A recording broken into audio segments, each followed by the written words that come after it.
Hello, everybody. This is Reg, the insurance fellow, and welcome to Master Your Mindset Call. My co-host Joshua Napier on his behalf. We want to thank you for being on here with us. We use the Maxwell Daily Reader as always, and we use these within our organization to just calibrate our mindset as business leaders and entrepreneurs.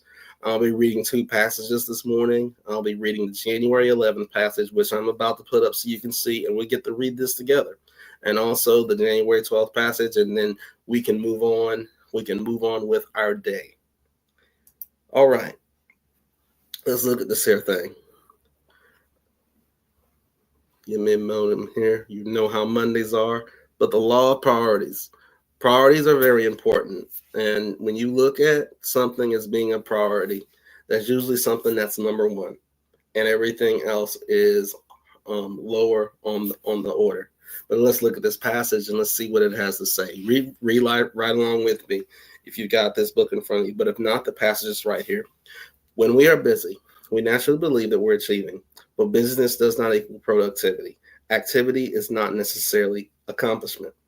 Prioritizing requires leaders to continually think ahead, to know what's important, and to know what's next, and to see how everything relates to the overall vision.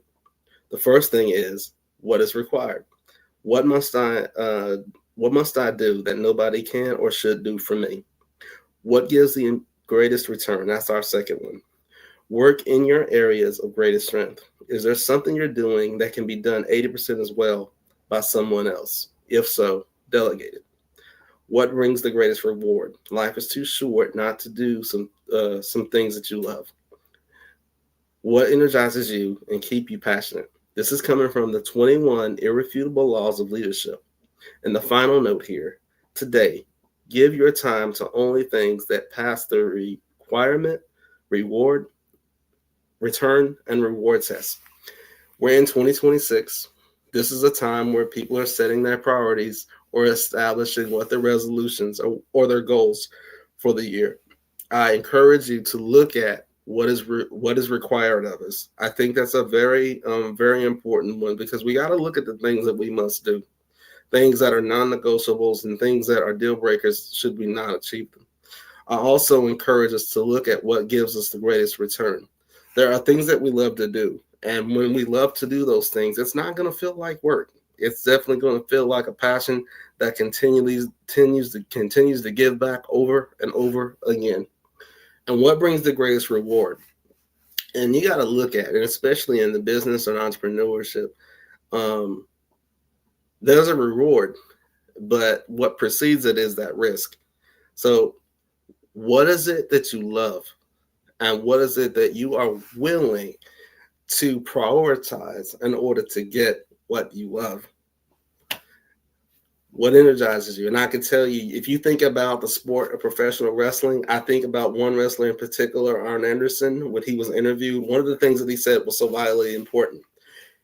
The thing that drives people in that profession is because they are living their dream as a professional wrestler. They roll out of their bed when their body doesn't want to roll out, and they do it for the reason that they're living their dream. They miss birthdays, they miss anniversaries, they miss very important things in people's lives because they are living their dream. And they're not just living their dream for someone else, they're living their dream so they're able to provide for the people the closest to you. The same thing could be said for many other professions like the military, fire department, and all type of things throughout this nation. But even we don't even have to talk about that. We can look at the family level in terms of priorities and why that is so very important. And families come in all different dynamics, but a lot of the priorities still remain the same. Let's look into today's passage, January 12th. But I wanted to make sure we talked about that briefly. I love doing these calls with you because it's amazing to learn something new as you start out the week. People need to know if they've made a difference in the lives of other people. They may not vocalize it, but I can tell you it's a part of a lot of people that feel needed. I think that's where And I have to tell you, as a man, I can tell you that's some of the psychology of men. Men have to feel like they're needed. That's part of who we are. That's part of our makeup. But it's not about that. Let's look at this passage. But the title is People Need to Know They Helped. And the passage reads as follows.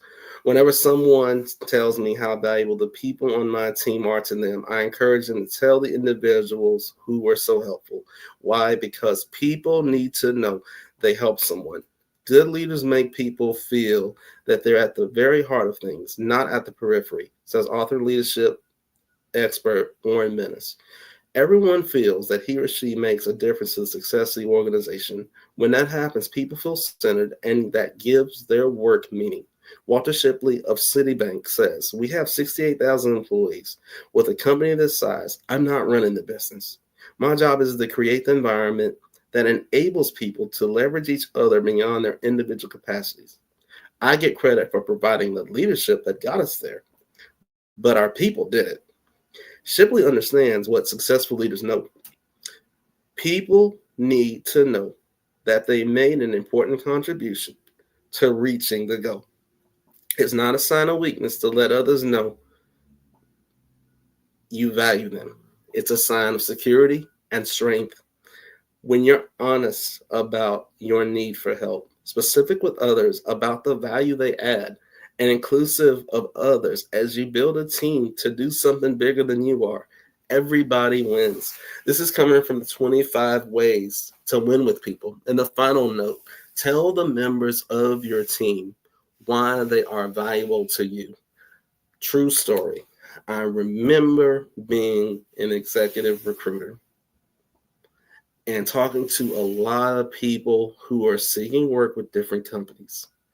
You'll be surprised the number of reasons that people stay somewhere and the number of reasons that people leave. One of the top reasons was they didn't or were made to feel like what they did no longer made a difference. You'd be surprised the number of the professionals will tell me, I will take a job with less money if I know I'm making a difference. Or they'll bypass certain benefits if they know that they're making a difference. I guess what I'm telling you folks is, for many people, whatever they're in, whatever they set aside a certain number of hours per day, they got to know that whatever it is has a specific purpose. And I think leadership's responsibility is to make sure that they know everyone is integral to the success of the organization. And a lot of leaders miss a huge opportunity to retain people because they don't let their people know the difference that they make. And I'm not talking about the pizza parties that you might see, and you hear about that a lot, or making it reflect on an evaluation. People know if a leader is just doing their duties or when they're genuinely investing in their team to make them better. People know when they're being made to feel like they're making a difference, or not. And you better believe even your top-notch professionals who do this day in and day out, the moment they start to feel that there's not a purpose, they're going to find that purpose somewhere else. For the last several minutes, we looked at two passages from Maxwell Daily Reader, and we're in the second week of 2026. So people are in the swing of things. The resolutions are unfolding. The goals are starting to take shape, and the things that people reflected over the holidays, hopefully, are starting to come to light. Think about this. Think about your priorities. Think about how you can make a difference. If you're in a leadership role, think about the priorities for your team and think about how that person, how the people who you're connected with are making a difference for your organization. We can't operate in a silo. I don't care how independent we are. In this world, we're all interdependent in some kind of way, shape, or form. I know we don't like to think like that, but it's definitely true. I'm Reggie Insurance Fellow. I'm Reginald Lyerly. I am the CEO of Keeping Carolina Families Covered, specialized in insurance, final expense coverage, advanced financial markets, and a few other things to take care of families each and every day. I'm licensed in North Carolina, South Carolina, and Virginia. And I have many partners that I can also get the assistance of if you're not in any of those states. We just want to make sure that we know that that we care for families and we try to do the right things right and to do it the right way. One last thing before I sign off here. Don't forget to like, don't forget to share, don't forget to subscribe if you want to see more of these forthcoming, and we will continue to bring this to you. Thank you for your time. Thank you for your attention. We're just getting started on this Monday. There's more week to follow. Have a great day.